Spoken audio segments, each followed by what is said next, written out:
Hidup sehat harus seimbang. Gaya hidup tak seimbang seperti stres, kopi, makan pedas, membuat asam tubuh berlebih. Cairan asam ini mewakili gaya hidup kita. Pristin 8,6 Plus bantu menetralkannya. Dengan pH tinggi, teknologi Jepang menghasilkan mikromolekul yang cepat diserap tubuh. Yuk minum Pristin 8,6 Plus setiap hari. Seimbangkan hidup Dengan Pristin 8,6 Plus.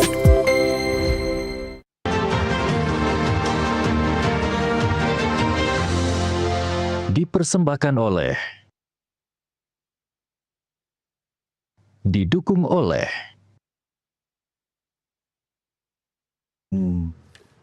Masalah kita kan begini, Jenderal. Wacana publik itu begitu rame, dan itu membuat orang itu agak confusing. Itu pusing, dan untuk beberapa hal, kasus ini meredahkan akal sehat banyak orang, gitu loh. Dan menyesatkan. Kan ya. Kalau lihat begini kan, kita betul-betul bergantung pada kepolisian untuk cepat, atau penegak hukum lah, cepat menyelesaikannya. Harus cepat. Kenapa harus cepat? Karena figur yang ini adalah figur orang nomor satu di Indonesia. Tidak terkenal di Indonesia saja, tapi seluruh dunia. Kemudian figur-figur yang akan jadi tersangka juga figur-figur intelektual semua. Kemudian kasusnya, menurut kita ini tidak terlalu sulit. Karena apa? Lembaran yang dipersoalkan ada, laboratorium kita cukup canggih, saksi ada, segala macam ada. Jadi rakyat mengatakan, nunggu apa lagi? Kenapa kalau ijazah Pak Lurah yang palsu aja kok bisa cepat? Tapi kan ada juga statement yang mengatakan, apa sih susahnya Pak Jokowi memperlihatkan saja? Secara legal, apakah ada keharusan begitu, atau pertanyaan itu dianggap normal? Secara keharusan tidak. Tetapi Pak Jokowi kan sudah pernah melihatkan kan? Melihatkan. Tidak mungkin dia memperlihatkannya kepada satu persatu rakyat Indonesia kan? Tapi melalui media ini. Yang kedua, sudah pernah diserahkan kepada penyelidik. Walaupun itu tidak disita. Dihantarkan, kalau asas yang hantarkannya siapa? Ada iparnya kan? Dihantarkan karena inilah yang dipakai untuk membandingkan. Berarti Pak sudah pernah di tangan aparat. Nah, karena pada waktu itu belum masuk tahap penyidikan, yang kan tidak disita kan. Betul. Silakan diambil lagi. Nah, nantinya pada saat akan sidang masuk tahap penyidikan ini, ijazah itu disita. Mau tak mau Pak Jokowi harus disita. Kewajiban, jangan sampai nanti penyidiknya tidak menyita. Atau pernah kami pinjam dulu, karena nggak ada di dalam hukum Indonesia barang bukti berupa ijazah yang dulu pernah kami pinjam. Kan nggak ada. Barang bukti berupa ijazah nomor sekian dikeluarkan oleh UGM, telah disita dengan surat penyitaan nomor sekian, seizin Pengadilan Negeri Jakarta mana. Kasus Inkra bisa dikembalikan. Kasus Inkra nanti putusan pengadilan. Barang bukti berupa ini kemana, barang bukti berupa ini kemana, barang bukti berupa ijazah dikembalikan kepada pemiliknya. Kan gitu. Termasuk di dalam amar putusan. Dan barang bukti itu harus disita, harus dihadirkan di tempat sidang. Nah, Karena ini main course-nya itu sebetulnya kan. Cuma satu lagi barang aslinya. Kalau sekarang orang minta dihadirkan di dalam gelar loh. Gelarnya pun baru gelar penyelidikan. Tidak bisa dikatakan, oh barang buktinya pernah kami pinjam. Berita acaranya nanti pun itu berita acara penyitaan. Pak Jokowi diberi surat tanda bukti penyitaan dan satu lembar berita acara penyitaan. Penyitaan pun harus sepersetujuan Pengadilan Negeri. Ya, Ketua Pengadilan Negeri. Nah, Jenderal, ini masyarakat harus dikasih tahu bahwa Polri bekerja, bertindak profesional. Tapi kan ada saatnya di mana polisi itu kan urusan dapur, nggak mungkin omon-omon ke masyarakat. Nah, apa indikasi atau ciri-ciri bahwa menurut Anda sebagai mantan orang dalam, Polri masih di jalur yang tepat bertindak profesional? Pertama dia melakukan ini tidak langsung penyidikan kan. Dia penyelidikan dulu. Setelah terkumpul alat bukti, untuk yang di markas besar, penyelidikan tidak cukup bukti, maka dia hentikan. Walaupun di hukum acara kita tidak ada itu penghentian penyelidikan. Tapi ini kan sudah selangkah lebih maju, dia lebih terbuka. Tidak ada gelar pada tahap penyelidikan mengundang pelapor dan mengundang terlapor. Nggak ada. Tapi tim gelar ini berarti sudah kemajuan. Kemudian dia mengatakan dihentikan karena alat bukti untuk peristiwa pidana yang disangkakan tidak ada. Nah, ini udah jalur untuk di Mabes ya. Untuk yang di Polda ini sudah on the track juga karena dia awali dengan penyelidikan, mengumpulkan alat bukti. Setelah cukup minimal 2 alat bukti, dia tetapkan menjadi penyidikan. Tinggal sekarang menambah alat bukti atau alat bukti ini kuat, saling bersesuaian, menentukan siapa tersangkanya. Pertanyaan awam, Jenderal, kenapa tidak komplementer saja? Ini ada Polda punya, ada Bareskrim punya. Itu tidak nampak mata, tidak kasat mata. Pasti mereka sudah saling berhubungan. Apalagi jaraknya dekat ya.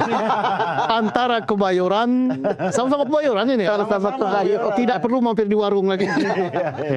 Langsung naik ojek aja sampai. Kan? Dan nggak mungkin nggak ada koordinasi, komunikasi, ya kan?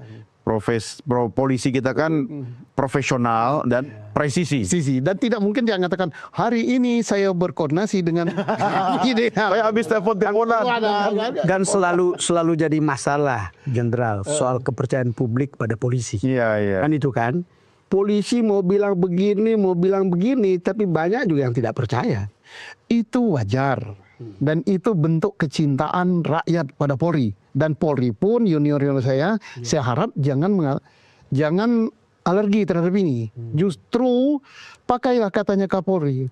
Makin banyak kritikan, itulah sahabat saya.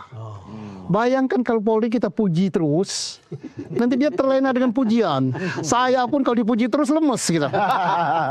Itu kan yang suka muji-muji saya kan istri saya.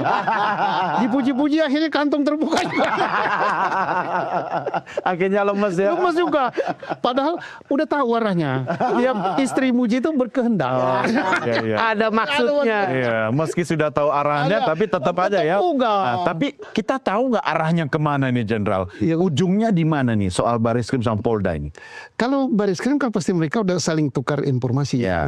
Karena dulu bukan barang bukti ya kan di sini kan, bukan alat bukti karena masih informasi ya. Informasi-informasi dari Bareskrim yang dibutuhkan oleh Polda pasti sudah diberikan. Oleh Polda ditingkatkan menjadi alat bukti. Nah, sudah bagus sekali ini. Atau bimbingan teknis lainnya. Nah, karena sifat daripada Bareskrim itu institusi yang lebih tinggi memberikan bimbingan teknis terhadap perkara yang sedang ditangani. Tapi ini kan tidak perlu disampaikan masalah kemarin saya mengarahkan. Nanti kelihatan bahwa yang ini pintar, yang ini bodoh. Kompolnas kan sudah mengatakan bahwa proses gelar perkara itu sangat proper gitu. Kalau lihat dengar itu ya pastinya nggak ada soal. Ya kan gelar itu hal yang biasa. Ada yang kadang dihadiri orang, ada yang tidak, kan bisa saja nanti jam sekian Direktur Pidana Umumnya kumpul. Kita kumpulkan saling gimana hasil penyidikan hari itu udah gelar sebenarnya. Iya. Nah, ini ada satu lagi nih. Saya nggak tahu Bang Daun dan Susno, karena kalau semua proses sudah dilalui, kita serahkan ke institusi resmi negara, tentu tidak semua orang senang dengan hasilnya. Ya kan? Ya, apa yang bisa Jenderal Susno sampaikan kepada mungkin pihak-pihak yang nantinya akan dalam posisi ya tidak bisa membuktikan kebenaran versi dia? Ya jadi begini ya, kita sudah bersepakat institusi kita adalah lembaga ini, laboratorium ini. Ya berarti kita sebagai seorang pelapor harus bersiap terhadap apapun hasilnya. Dan itu harus kita buktikan, apalagi sebagai seorang yang terdidik ya. Jangan sampai omon-omon beda dengan kenyataan. Kami serahkan kepada penyidik secara hukum, apalagi tapi begitu hasilnya begini.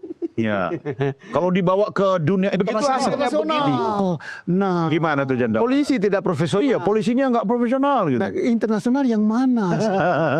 Polisi Tintin sama polisi internasional yang mana? Polisi internasional di Indonesia kan ada namanya Interpol.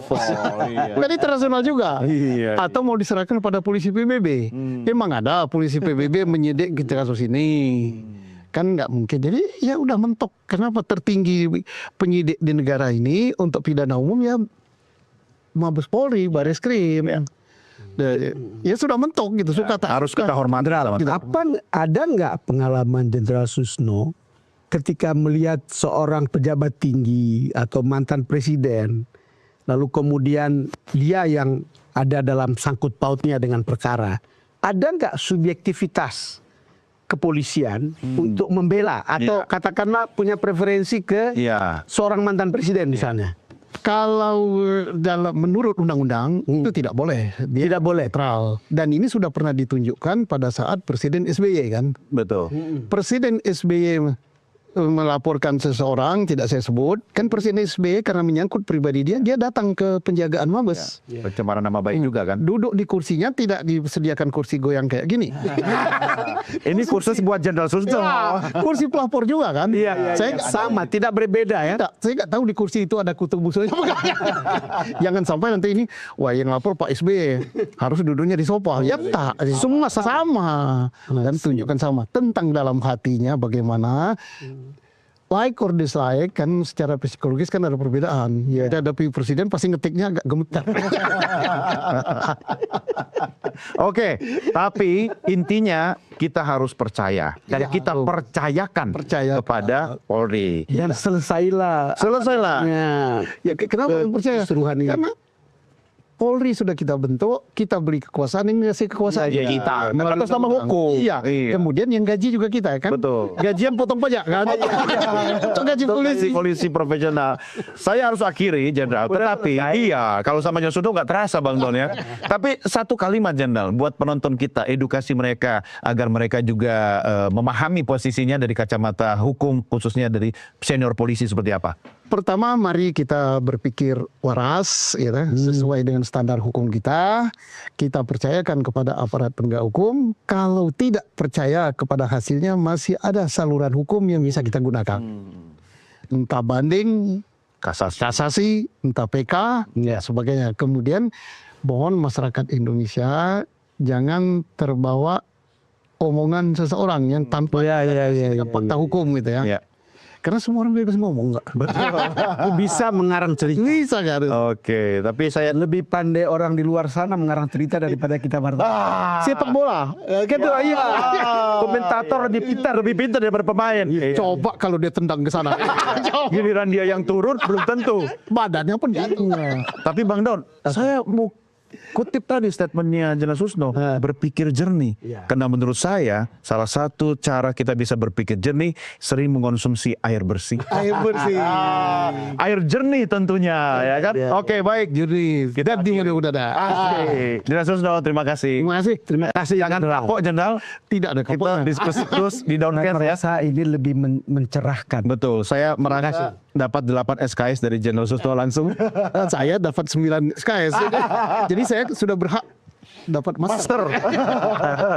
Terima kasih Jenderal Susno, sehat selalu sampai ketemu. Dan pemirsa, kita akhiri jumpa kita dalam Downcast di episode kali ini.